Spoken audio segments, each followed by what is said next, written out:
Brenda, you're missing a spot, Marge hissed, pointing with her paintbrush. Sorry, Marge, Brenda whispered back, dabbing frantically at the door.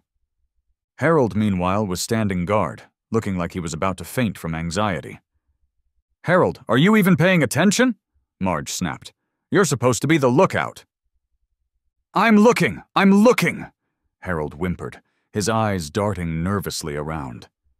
The whole scene was so absurd, so pathetically amateurish, that I couldn't help but laugh.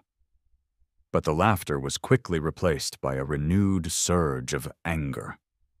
This wasn't just funny. It was evidence. Perfect, she declared. Now that's what I call curb appeal. Oh, you think that's curb appeal, Marge? I muttered, pausing the footage. Just wait until you see what I have in store for you. Hi, I'm Bob. And I like to think of myself as a pretty laid-back guy. I'm not one for causing trouble, but I am one for expressing myself. And my front door? Well, that was my masterpiece. It wasn't just a door, it was a statement. Solid oak, stained a deep, rich teal, with a hand-carved panel depicting a rather majestic squirrel clutching an acorn, a nod to my ongoing battle with the local squirrel population. It also had a stained glass panel above the doorknob, a swirling mix of blues and greens that cast beautiful patterns of light across my entryway. I'd splurged on it, sure, but it was worth every penny. It was me. I live in Harmony Glade, which, despite its name, isn't always harmonious. It's your typical suburban neighborhood. Nice houses, well-kept lawns, and an HOA with a rule book thicker than a phone book. Remember those? I'd always managed to stay mostly under their radar, with only a few minor infractions. A slightly overgrown hedge here, a bird feeder deemed too whimsical there, but I had a feeling my door was about to change all that. Bob, you got a situation. The voice belonged to Agnes, my next-door neighbor. Agnes was a sweet, elderly woman with a penchant for gossip and a surprisingly extensive collection of ceramic owls. She was also my unofficial HOA early warning system. Let me guess, I said, stepping out onto my porch. Marge doesn't like my petunias? Agnes shook her head, her eyes wide. Worse, much worse, it's the door. She pointed a trembling finger towards my front entrance. Taped to my beautiful teal door was a bright yellow piece of paper, an official HOA violation notice. It fluttered ominously in the breeze, like a flag of impending doom. Front doors must conform to the community's neutral aesthetic, I read aloud, my voice laced with sarcasm. Please replace your non-compliant door with an approved model within 14 days. Neutral aesthetic? What does that even mean? Is there a specific shade of beige they're requiring? Does it have to be eggshell, or can I get away with antique white? I chuckled, initially amused by the absurdity of it all. But the amusement quickly faded, replaced by a growing sense of annoyance. This wasn't just about a door. It was about control. It was about some self-important HOA president dictating what I could and couldn't have on my property. And that, I decided, was not going to fly. The determination started to bubble up, a quiet simmer of rebellion. The HOA meeting was held, as always, in the Harmony Glade Community Center's multi-purpose room, which in reality was a multi-boring room. It was a beige box, illuminated by harsh fluorescent lights, furnished with uncomfortable folding chairs, and decorated with faded posters promoting long-past community events. The board members sat at a long table at the front of the room, a collection of faces ranging from bored apathy to outright hostility. There was a guy who looked like he hadn't smiled since 1987, a woman who seemed to be permanently knitting, and a couple of others who looked like they'd rather be anywhere else. And then there was Marge. Margaret Marge Holloway was the president of the Harmony Glade HOA, and she ruled her little suburban kingdom with an iron fist, and a perfectly manicured one at that. She was a woman of a certain age, with a severe blonde bob that looked like it had been sprayed with concrete, a power suit that screamed, "I mean business," and an expression that suggested she'd just smelled something unpleasant. "Next item," Marge announced, her voice sharp and devoid of any warmth. "Mr. Robert Peterson's front door." She said front door, as if it were a contagious disease. "Bob," I corrected, raising my hand. "And it's a perfectly lovely door, thank you very much." Marge glared at me. "Mr. Peterson," she said, her voice dripping with condescension, "your door is too flashy for this neighborhood." "Too flashy?" I repeated, feigning confusion. "It's a door, Marge. It opens and closes. It keeps the burglars out. It's teal." "It disrupts our uniform curb appeal," she declared, gesturing dramatically towards the beige walls of the room. "Harmony Glade is known for its cohesive aesthetic, its understated elegance, its neutral palette." "So beige," I said, nodding. "You're a big fan of beige." A few nervous titters rippled through the room. Marge's face turned a shade of red that clashed violently with her beige blazer. "You must replace it," she stated, her voice tight, "with a neutral-colored, HOA-approved design." "With all due respect, Marge," I said, pulling out a copy of the HOA bylaws, which I'd conveniently highlighted. "I've reviewed the rules, and there's nothing in here that specifically prohibits teal doors. Or carved squirrels, for that matter. My door meets all local building codes. And frankly," I added, glancing around the room, "there are other houses in this neighborhood with decorative elements. Mrs. Henderson has a bright red wreath on her door. Mr. Johnson has those interesting gnome statues in his yard." "Those are seasonal decorations, Mr. Peterson," Marge snapped. "And they are tastefully done." I highly doubted Marge considered anything tastefully done unless it was beige. "My door is tastefully done," I countered. "It's a work of art. It's doortastic." Marge slammed her gavel down. "The door," she said, her voice dangerously low, "must be replaced." Okay, so Marge wanted a beige door. I'd give her a beige door, temporarily. My plan was to fight this, of course. That evening, armed with a potent combination of caffeine and righteous indignation, I dove headfirst into the murky depths of building codes and HOA bylaws. I was looking for any loophole, any technicality, any vaguely worded clause I could use to my advantage. The legalese was dense, the language convoluted, and the sheer volume of rules was enough to make my head spin. I considered, for a fleeting moment, just giving in, replacing the door, admitting defeat, living a life of beige conformity. But then I pictured Marge's smug face, and the thought vanished as quickly as it had appeared. No, this wasn't just about a door anymore. This was about principle. It was about the right to have a teal door with a carved squirrel on it, darn it. It was about standing up to the tyranny of the Beige Brigade. It was about, well, mostly it was about the door, but the principle of the thing was important too. I woke up the next morning to a sound that can only be described as a muffled scream. It was coming from me. I stumbled out of bed, still half asleep, and headed towards the front door. And then I saw it. My beautiful, teal, squirrel-adorned door was beige. A hideous, sickly, sloppily applied beige. It looked like someone had attacked it with a bucket of oatmeal. "What the actual—" I stammered, my brain struggling to process the visual assault. They painted my door?" The rage started to build, a slow burn that quickly escalated into a full-blown inferno. This wasn't just a violation of HOA rules. Ironic, isn't it? This was vandalism. This was a personal attack. This was war. Taped to the door, amidst the streaks of beige paint, was a note.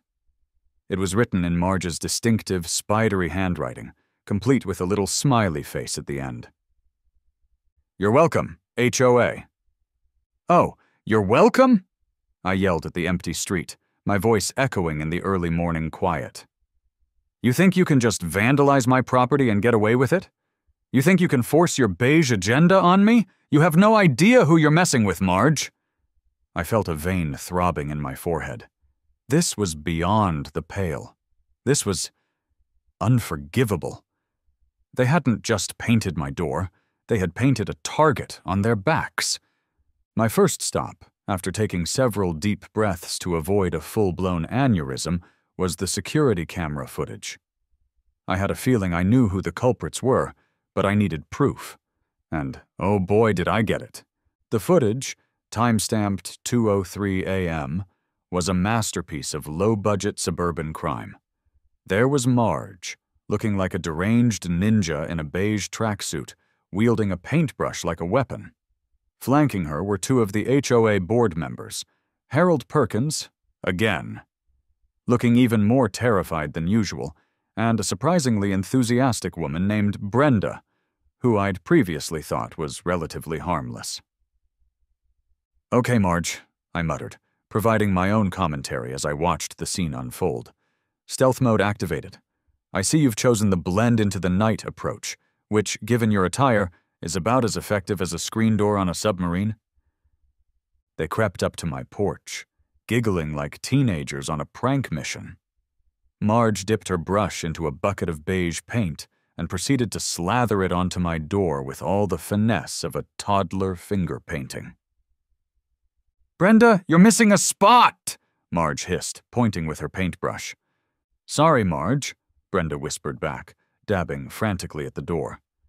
Harold, meanwhile, was standing guard, looking like he was about to faint from anxiety. "Harold, are you even paying attention?" Marge snapped. "You're supposed to be the lookout." I'm looking! Harold whimpered, his eyes darting nervously around. The whole scene was so absurd, so pathetically amateurish, that I couldn't help but laugh. But the laughter was quickly replaced by a renewed surge of anger. This wasn't just funny, it was evidence. And then, the pièce de résistance. Marge, stepping back to admire her handiwork, gave a dramatic dusting-off-her-hands gesture, a look of smug satisfaction on her face. "Perfect," she declared. "Now that's what I call curb appeal." "Oh, you think that's curb appeal, Marge?" I muttered, pausing the footage. "Just wait until you see what I have in store for you." The anger had solidified into a plan, a glorious, ridiculous, utterly over-the-top plan. And it all started with the HOA bylaws. I returned to my research, poring over the document with a renewed sense of purpose. And then I found it. Buried deep within the section on exterior home modifications was Rule #11B. It stated that front doors must be secure, functional, and within local building codes. There were no restrictions on materials, no limitations on size, no mention of color, and absolutely nothing about aesthetics. "Secure, functional, and within local building codes," I repeated, a slow smile spreading across my face. Well, Marge, let's see how you like this." The idea struck me like a bolt of lightning. A vault door, a massive, impenetrable, ridiculously secure vault door. It was perfect, it was absurd, it was revenge. I immediately called up a company that specialized in custom security solutions. I spoke to a man named Frank, who sounded initially confused by my request. "You want a vault door for your front door?" he asked, his voice laced with disbelief. "That's right," I said, my voice brimming with confidence. "The biggest, most secure one you've got. I want it to be industrial-grade steel. I want a combination lock. And I want a fake biometric scanner panel just for kicks." Frank was silent for a moment. Then he started to chuckle. "You're serious, aren't you?" "Dead serious," I said. "I'm dealing with a situation. With my HOA. Let's just say I need to make a statement. We discussed the technical details. The weight, approximately 1,500 pounds. The hydraulic system needed to open and close it. The installation process, which would involve reinforcing the entire door frame. The biometric scanner would actually just be a keypad with a fancy light that blinked when you entered the code. And one more thing, I added. I want an engraving on the top. An engraving? What should it say? I smiled. HOA Secure Entry Point #001. Frank burst out laughing. You, sir, are a legend. I'll get started on the design right away. Finally, I drafted a formal letter to the HOA, demanding reimbursement for the vandalism to my original door, attaching copies of the security camera footage and a strongly worded letter from my lawyer, who, thankfully, had a good sense of humor. I may have also included a line about how I was taking steps to enhance the security of my home in light of recent events. I couldn't wait to see Marge's face. Installation day dawned bright and clear, a perfect day for a little home improvement. I'd taken the day off work, of course. This was an event I wasn't going to miss. The arrival of the vault door was, to put it mildly, a spectacle. A flatbed truck, groaning under the immense weight of its cargo, lumbered down my street, followed by a crane and a small army of workers. Neighbors emerged from their houses, staring in open-mouthed disbelief. Children pointed and gasped. Dogs barked. The door itself was a thing of beauty, or at least a thing of impressive functionality. It was a massive slab of industrial-grade steel, a dull gunmetal gray, with a huge circular combination lock in the center. The biometric scanner panel, with its blinking red light, added a touch of high-tech absurdity. And above it all, engraved in bold gold lettering, were the words, HOA Secure Entry Point #001. It was glorious. It was ridiculous. It was the perfect antithesis of everything Marge Holloway stood for. I felt a surge of pure, unadulterated glee. This was going to be so good. The installation process took the better part of the day. The crane hoisted the door into place with a series of loud clanks and groans.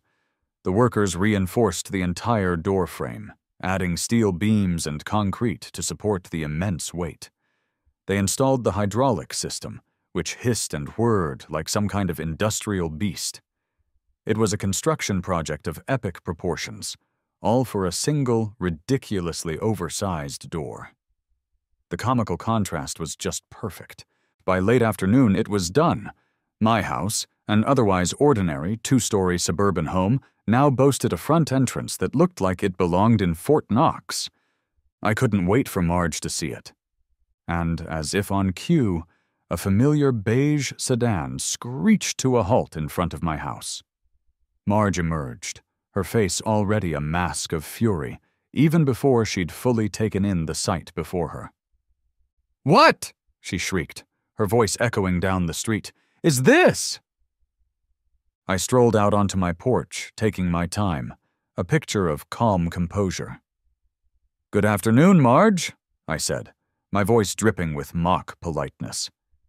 "You're referring, I presume, to my new front door?" "You turned your house into a bank vault," she yelled, pointing a trembling finger at the massive steel door. "A bank vault." No, I corrected, shaking my head. "It's just a door, Marge, a very secure door, as per HOA Rule 11B, you see. Secure, functional, and within local building codes. I'm simply prioritizing the safety of my home and family." This is insane, she sputtered, her face turning a shade of purple I didn't think was humanly possible. "I prefer to think of it as a modern security enhancement," I said with a shrug. "And quite aesthetically pleasing, don't you think? Strong, secure, beautiful." "Beautiful," she repeated, her voice cracking. It's monstrous." "Perhaps you'd like to see how it works?" I offered, gesturing towards the door. I entered the combination on the dial, a ridiculously long sequence of numbers that I'd memorized just for the dramatic effect, and the heavy bolts retracted with a satisfying clunk. Then, with a press of a button, the hydraulic system whirred to life, and the massive door slowly, majestically swung inward. It was a theatrical performance, and I was the star. Marge stared at the open doorway, her mouth agape. She looked like she'd been struck by lightning. It's unbelievable," she stammered. "I'm glad you approve," I said, beaming. "I'm quite pleased with it myself." This will not stand," she declared, her voice shaking with rage. "I'm calling another emergency HOA meeting immediately." She turned and stomped back to her car, leaving a trail of indignant fury in her wake. The emergency HOA meeting was, predictably, a chaotic affair. Marge, looking like she hadn't slept in days, launched into a furious tirade, accusing me of everything from violating the spirit of the community to creating a potential safety hazard. "It's a vault door!" she shrieked, her voice reaching a fever pitch. "On a house! It's preposterous!" "It's also perfectly legal," I countered, calmly presenting my case. I cited Rule 11B again. I presented the building permits signed and approved by the city. I even showed them the police report from the vandalism incident, highlighting Marge's starring role. "Mr. Peterson has followed all applicable rules and regulations," a representative from the city's building department confirmed, addressing the board. "The door meets all safety codes and is structurally sound." The other board members, who had initially seemed ready to support Marge, were now visibly wavering. They looked at the evidence, they looked at Marge's increasingly unhinged behavior, and they looked at me, standing calmly and confidently before them. I could see the fear in their eyes, the fear of legal repercussions, the fear of public ridicule, and perhaps, just perhaps, a grudging respect for my sheer audacity. Even Harold Perkins, bless his timid soul, seemed to be suppressing a smile. And Brenda, the surprisingly enthusiastic vandal from the security footage, was pointedly avoiding eye contact with everyone. But, it's ugly," Marge wailed, her voice laced with desperation. "Beauty," I said with a philosophical shrug, "is in the eye of the beholder, and I, for one, find it quite beautiful." The meeting ended with a whimper, not a bang. Marge's attempts to have the door banned were soundly defeated. The board, cowed and defeated, voted to take no action. The aftermath was swift and decisive. The local newspaper, tipped off by a concerned citizen, Agnes, with her ceramic owls and her surprisingly sharp ear for gossip, ran a story with the headline, "Suburban Homeowner Trolls HOA with Bank Vault Entrance." The article included a picture of my house, the vault door gleaming in the sunlight, and a rather unflattering photo of Marge, mid-rant. The story went viral. I received interview requests from national news outlets. My house became a minor tourist attraction. People drove by just to take pictures of the vault door house. Marge, meanwhile, was subjected to an investigation by the local authorities for the vandalism incident. She was fined, forced to pay for my original door and its installation, and removed from the HOA board in disgrace. A few weeks later, a "for sale" sign appeared in front of her perfectly beige house. She moved away, presumably to a community with even stricter rules, where she could perhaps find solace in the uniformity she so craved, or maybe she'd finally learn to appreciate a little bit of teal. As for me, my vault door remains.